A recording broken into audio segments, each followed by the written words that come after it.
오늘 3월 첫 번째 주일에 주시는 하나님의 말씀은 누가복음 13장 22절로 30절의 말씀입니다.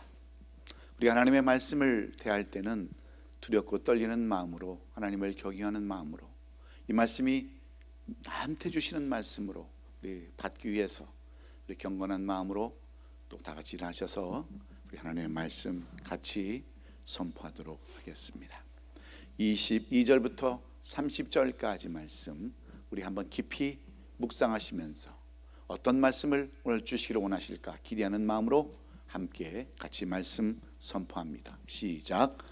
예수께서 각 성 각 마을로 다니사 가르치시며 예루살렘으로 여행하시더니 어떤 사람이 여짜오되 주여 구원을 받는 자가 적으니까 그들에게 이르시되 좁은 문으로 들어가기를 힘쓰라. 내가 너희에게 이르노니 들어가기를 구하여도 못하는 자가 많으니라.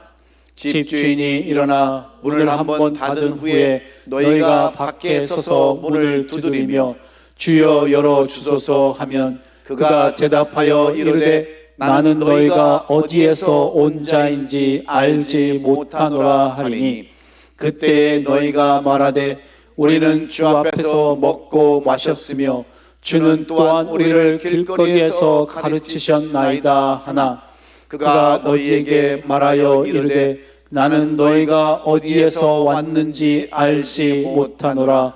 행악하는 모든 자들아 나를 떠나라 가라 하리라.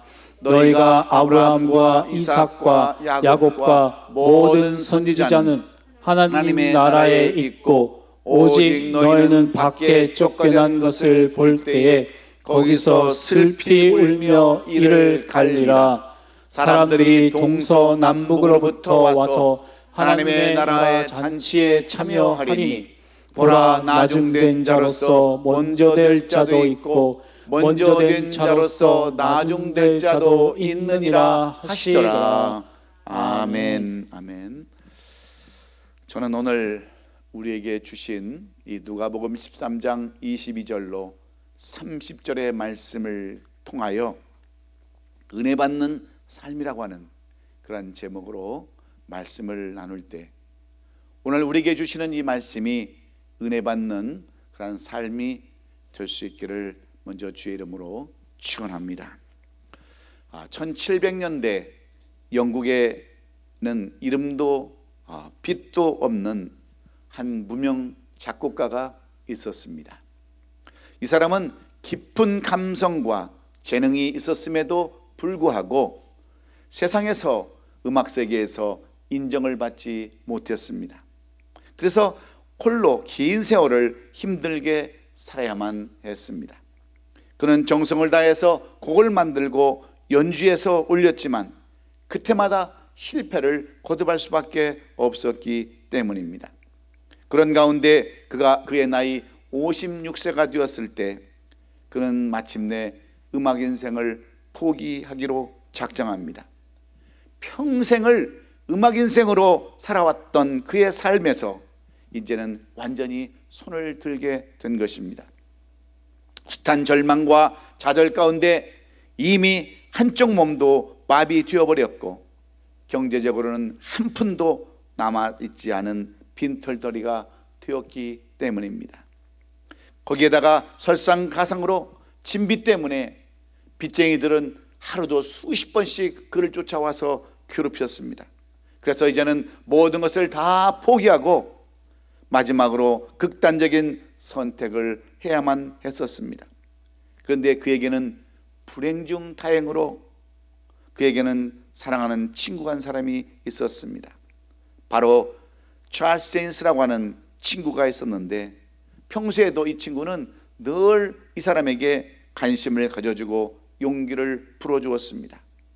찰스 제인스는 이렇게 인생을 포기하고 삶을 포기한 그의 친구요 무명 작곡가인 그에게 마지막으로 한 가지를 제안을 합니다. 여보게 친구, 자네가 지금까지 쌓아온 그 음악 인생을 여기에서 포기하기에는 너무나도 아깝지 않은가? 그렇게 포기하기에는 너무나도 이르지 않은가? 내가 주는 이 책을 한번 읽고 다시 한번 시작해보게. 이 말씀이 자네를 다시 일으켜줄 것을 나는 확신하면서 그런 그리스도에 관한 생애에 관한 책, 하나님의 말씀인 바로 성경 한 권을 그에게 주었습니다. 이 무명의 음악가는 마지막 지푸라기라도 잡는 그런 심정으로 이 성경을 읽기 시작합니다. 그런데 점차 예수 그리스도의 고난을 깊이 생각해 보니까 자기가 받은 고난은 아무것도 아니었습니다. 그래서 그 책을 읽을 때 알 수 없는 힘이 생깁니다. 영감이 생기기 시작합니다. 그래서 그는 마침내 24일간 침식을 잃어버린 채 하늘 영광을 바라보면서 그 위대한 하나님을 주제로 곡을 만들기 시작합니다. 그리고 오늘날 불의의 명작이라고 하는 그러한 위대한 곡 메시아를 그렇게 탄생시켰습니다. 여러분, 이 사람이 누군지 아십니까? 바로 그 유명한 영국의 음악가 핸델이라는 사람의 이야기입니다. 이 메시아라는 곡은 이사야서 40장 1절에 너희의 하나님이 이르시되 너희는 위로하라 내 백성을 위로하라는 그 말씀으로 첫머리곡을 시작하는 것을 볼 수가 있는데, 핸델은 이렇게 하나님의 말씀으로 위로받고 그의 상처와 절망을 치유받게 된 것입니다. 그렇습니다. 그 아무리 절망 가운데 있다 할지라도 은혜만 받으면 회복되는 줄로 믿습니다. 인생이 달라지고 삶이 변하게 되는 줄로 믿습니다. 사랑하는 우리 성도 여러분, 오늘 이 자리에 나오신 여러분들 가운데서도, 아니 방송으로 예배를 드리는 여러분 가운데에도 아직까지 세상에서 인정받지 못하고 살아간다고 절망과 좌절 가운데 계신 분들이 있으십니까? 가정에서, 직장에서, 사업에서, 그리고 교회에서, 사회에서 인정받지 못하고 하는 것마다 거듭 실패하며 핸델처럼 답답한 심정으로 계시는 분들이 있으십니까? 오늘 그런 분들이 계시다면 이 메시아를 작곡한 핸델처럼 하나님의 말씀에 위로받고 다시 한번 일어설 수 있기를 예수님의 이름으로 축원합니다. 여러분, 이 세상에서 가장 아름다운 사람은 어떤 사람입니까? 여러분, 얼굴이 잘생긴 사람이 아름다운 사람입니까?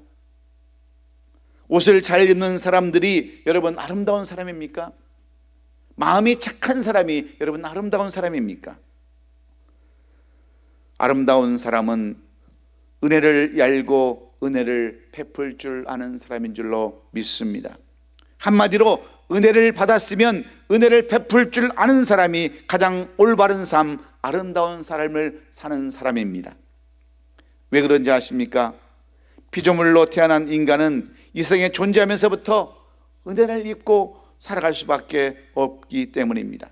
태어나면서부터 부모님의 은혜를 입고 살아가고요, 또 스승의 은혜를 받고 살아가며 친구의 은혜, 이웃의 은혜, 그리고 신앙적으로는 목회자의 은혜를 받고 살아가는 사람들이 바로 우리들이기 때문입니다. 그런데 안타까운 것은 이러한 은혜를 잃어버리고 또 생각하지도 않은 채 살아가는 사람들이 너무나도 많다는 현실에 있습니다. 그래서 이사야 선지자는 탄식하기를 이사야서 4장 1장 3절에서 소는 그 임자를 알고 나귀는 그 주인의 쿠유를 알건만은 이스라엘은 알지 못하고 나의 백성은 깨닫지 못하는도다 말씀하고 있습니다. 하나님의 은혜를 알지 못하고 패역하며 불순종 가운데 살아가는 이스라엘 백성들을 책망하고 있는 주님의 말씀입니다. 그러면 은혜란 무엇입니까? 은혜란 하나님께로부터 오는 모든 축복을 통틀어서 우리는 은혜라고 말합니다.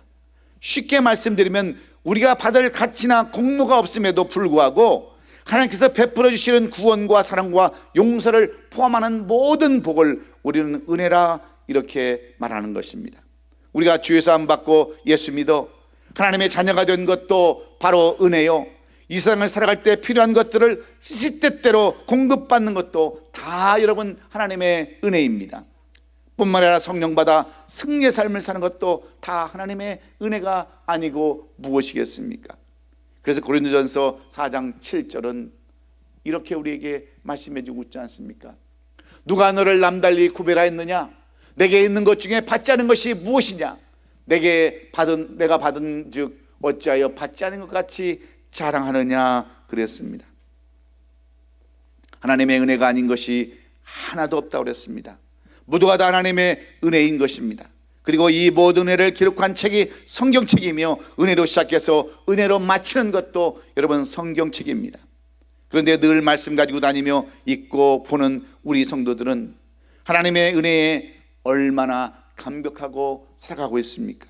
또 얼마나 감사하며 그 하나님의 영광을 돌리며 살아가고 있습니까? 그런데 오늘 본문의 말씀도 마찬가지입니다. 오늘 본문은 사도 바울의 제자였던 누가가 그의 삶 가운데서 예수님을 통하여 그의 스승인 사도 바울을 통하여 깨달았던 은혜 받는 삶에 대하여 기록한 말씀입니다. 우리가 잘 아는 사도 바울은 자신이 받은 하나님의 은혜를 감당할 수 없어서 그는 어떻게 고백합니까? 그는 자기 자신을 반삭되지 못하여 난자 같은 사람이라고 고백했습니다.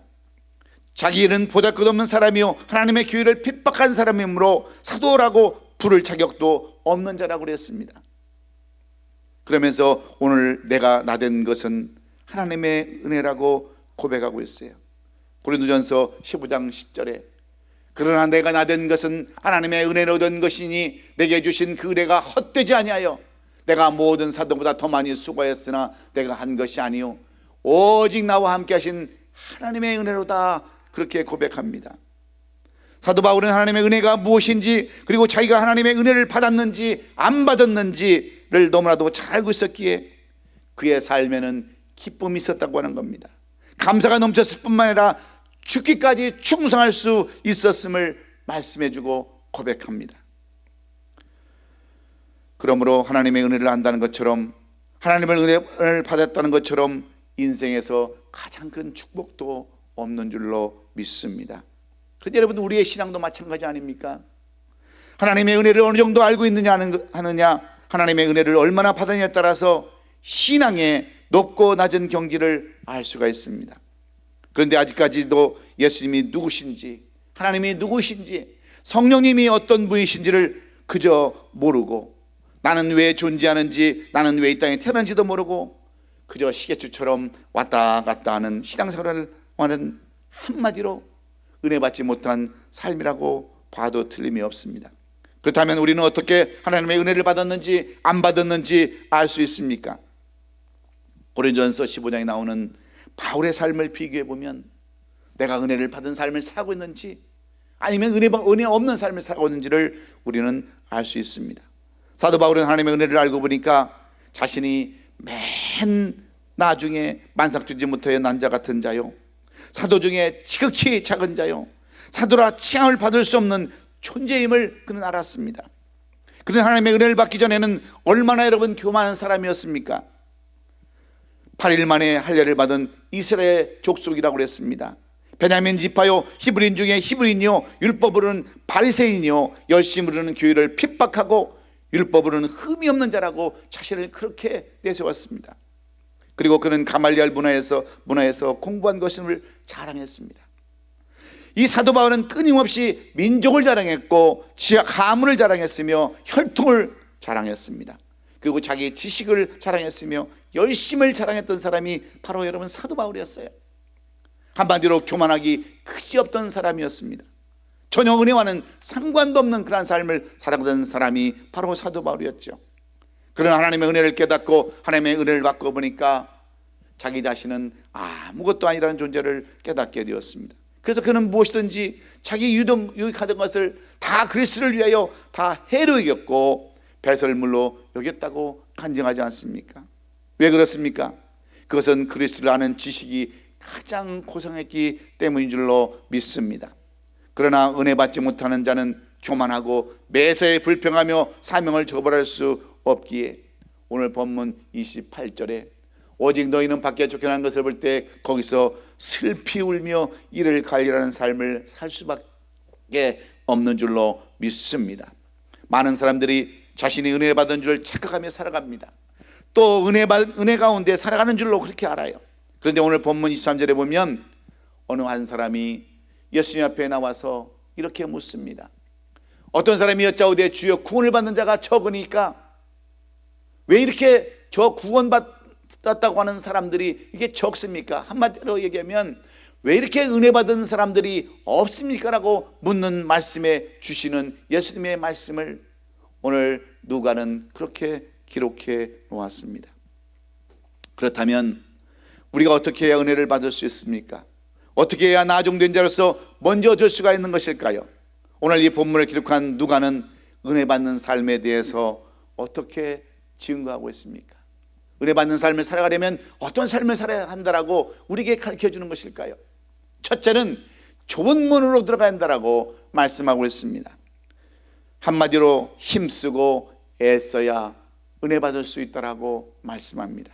오늘 본문 24절에 보면 좁은 문으로 들어가기를 힘쓰라 내가 너에게 이르노니 들어가기를 구하여도 못하는 자가 많으니라 그랬습니다.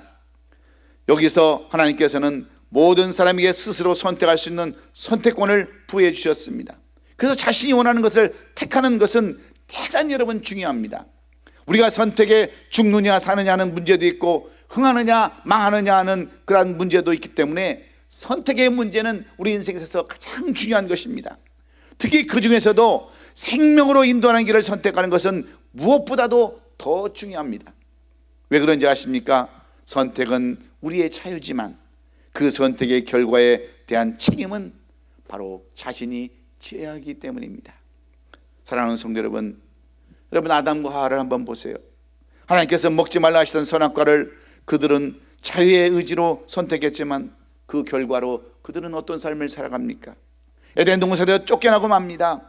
하와는 해산의 고통을 느껴야 했고 아담은 수고의 땀을 흘려야 하는 그러한 고통을 겪어야만 했습니다. 마찬가지로 우리에게도 두 가지의 길이 있습니다. 우리 앞에는 생명의 길이 있고 멸망의 길이 있어요. 좁은 길과 넓은 길도 있습니다. 그런데 주님은 우리로 하여금 좁은 문으로 들어가기를 힘쓰라 말씀합니다. 그다음에 여러분, 좁은 문은 어떤 문입니까? 좁은 문이라는 것은 바로 우리가 모든 그 장애물이 많아서 가기 힘든 길입니다. 고통의 길이에요. 그래서 마태복음 7장 13절로 14절에 가보면 좁은 문으로 들어가라 멸망으로 인도하는 문은 크고 그 길이 넓어 그 길로 들어가는 자가 많고 생명으로 인도하는 문은 좁고 길이 협착하여 찾는 자가 적음이라 그랬습니다. 근데 주님은 왜 이런 길, 좁은 길로 들어가라고 말씀하는 것일까요? 그 길이 생명의 길이고 승리의 길이며 은혜가 있는 길이기 때문인 줄로 우리는 믿습니다. 그래서 누가복음 14장 27절에 누구든지 자기 십자가를 지고 나를 따르지 아니하는 자도 능히 내 제자가 되지 못하니라 그랬습니다.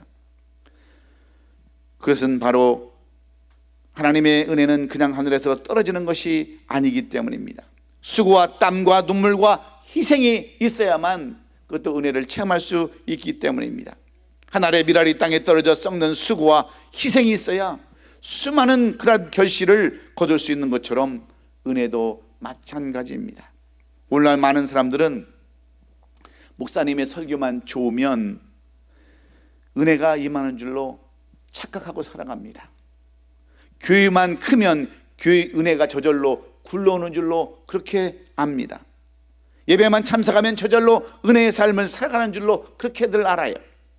그래서 유명한 목사, 인기 있는 목사, 큰 교회를 찾아다니면서 나는 이런 교회를 다닌다라고 얼마나 많은 사람들이 우쭐대고 살아갑니까? 그러나 그런 교회에 문제가 생기고 어려움이 찾아오면 그들은 어떡합니까? 제일 먼저 도망칩니다. 내가 언제 그 교인이었느냐라고 등을 돌려버립니다. 왜 그런지 아십니까? 은혜 받지 못했기 때문에 그렇습니다. 중요한 것은 내가 스스로 회개하고 수고하며 헌신하며 좁은 문 십자가의 길을 택하여 말씀을 묵상하고 기도할 때 하나님의 은혜가 있기 때문입니다.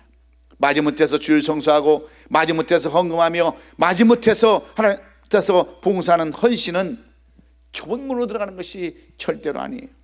좁은 문을 구경하는 구경꾼에 지나지 않을 뿐입니다. 이런 모습이 은혜 받지 못한 사람들의 특징이 아니고 무엇이겠습니까? 어느 교회 안수 집사님이 한 분 계셨는데, 이 집사님은 은혜를 받지 못해서 늘 교회에서 불평하고 교회에서 계획하는 일마다 제동을 거는 안수 집사님이었어요.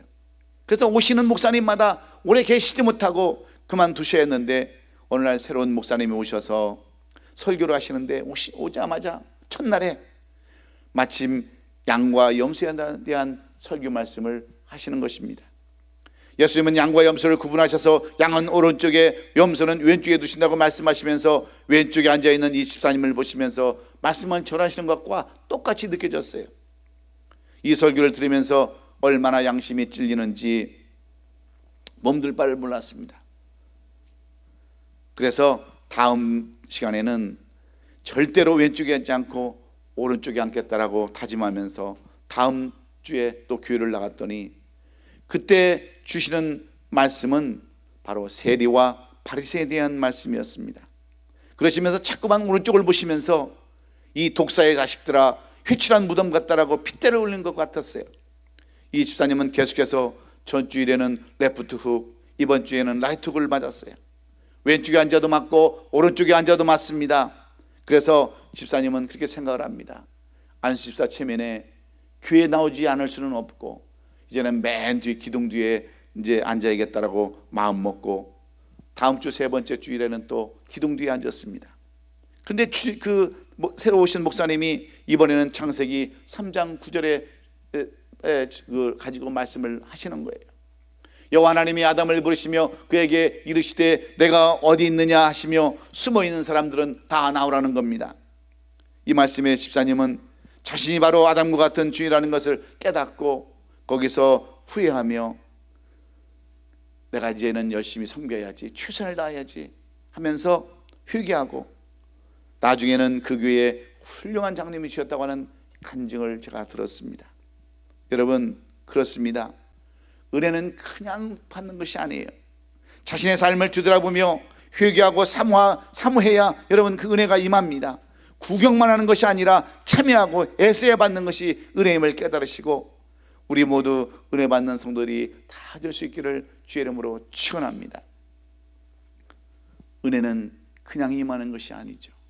내가 열심히 최선을 다하고 은혜 받겠다고 노력하고 힘써야만 여러분 은혜도 임한다는 것을 여러분 깨달으시고, 은혜 받는데 최선을 다하는 저와 여러분 될 수 있기를 주의 이름으로 축원합니다. 두 번째로, 오늘 누가는 어떻게 우리가 은혜 받는 삶을 살아갈 수 있는가? 두 번째는 기회를 놓치지 말아야 한다라고 말씀하고 있습니다. 은혜를 받는 것도 때가 있다라고 말씀하시는 것입니다. 아무 때나 받는 것이 아니라는 그런 말씀이에요. 그래서 오늘 본문 25절에 보면, 집주인이 일어나 문을 한번 닫은 후에 너희가 밖에 서서 문을 두드리며 주여 열어주소서 하면 그가 대답하여 이르되 나는 너희가 어디에서 온 자인지 알지 못하노라 그랬습니다. 이 말씀은 곧 마태복음 25장에 나오는 열처제의 피후의 말씀과 똑같은 말씀입니다. 마치 은혜도 등을 들고 신랑을 맞으러 나간 열처녀와 같음을 보여주고 있죠. 그런데 열처녀 중에는 미련한 자가 5이 있고 슬기로운 자가 5이 있었습니다. 미련한 자들은 신랑을 기다리며 등을 가졌으나 기름을 가지지 못했다고 그랬습니다. 그러나 슬기로운 5처녀는 그릇에 기름을 담아 등과 함께 가져갔습니다. 여러분, 기다리는 것은 마찬가지입니다. 기다리는 것은 마찬가지고 준비된 자와 준비되지 못한 자의 모습을 보여주고 있는 것입니다. 똑같이 은혜를 사모하지만 은혜 받는 것에 대하여 준비한 자나 믿고 그렇지 못한 자가 믿는 것과 같은 것입니다. 오늘도 말씀의 은혜를 받기를 사모하되 준비된 자와 준비되지 못한 자들이 너무나도 많이 있습니다. 그런데 그날따라 신랑이 더디옴으로 모든 사람들이 졸며 잡니다. 그러나 미련한 자들은 기름을 준비하지 않아서 안타까워하며 기름을 준비한 자들에게 뭐라고 사정합니까? 우리에게 좀 기름을 나눠달라고 부탁하지만 지혜로운 5처녀의 대답이 무엇이었어요? 우리 쓰기에도 부족하니 빨리 가서 사다 쓰라고 그랬습니다. 할 수 없이 미련한 5처녀는 기름을 사러 가는 동안 신랑이 오게 되었고, 기름을 예배했던 자들은 신랑과 함께 잔치에 들어가며 문을 닫아버렸습니다. 나중에야 겨우 기름을 사서 온 미디안 처녀들은 주여 주여 우리에게도 열어주소서 했지만 진실로 너에게 이르노니 너희가 알지 못하느라 그런즉 깨어있으라. 너희는 그날과 그 시일을 알지 못한다라고 하는 책망과 함께 거기서 그들은 슬피 울며 이를 갈았다라고 성경은 그렇게 써놨어요.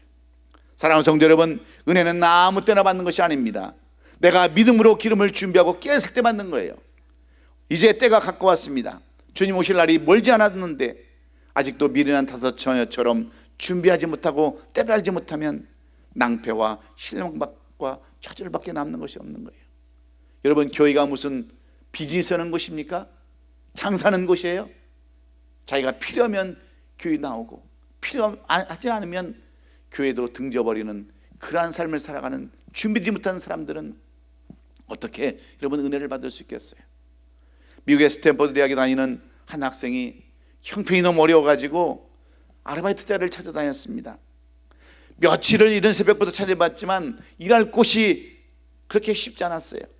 그래서 거의 포기한 상태에 이르렀을 때 한 회사에서 아르바이트생을 모집한다고 하는 공고를 발견하게 됩니다. 그래서 이 학생은 기쁨과 설렘을 가지고 한 걸음에 그 회사를 찾아가서 회사 채용 담당자를 만나서 사정을 했습니다. 내가 앞으로 열심히 일할 테니 나를 좀 써달라고. 그랬더니 그 채용 담당자가 묻는 말이 무슨 말이냐면, 그러면 당신은 타자를 칠 줄 아십니까? 물어봤습니다. 그러자 이 학생은 솔직히 타자를 칠 줄 몰랐습니다. 그러면서 그 채용 담당자에게 이야기를 하는 거예요. 저에게 사흘의 시간만 좀 주십시오. 그러면 제가 최선을 다해서 열심히 하겠습니다 하고 사흘 후에 다시 찾아갔습니다. 그랬더니 채용 담당자가 이 사람에게 물어보는 거예요. 당신은 사회를 달라고 그랬는데 무엇 때문에 사회를 달라고 물어봤습니까? 그때 청년은 다음과 같이 대답했습니다. 예, 저는 두 가지 일을 했어요.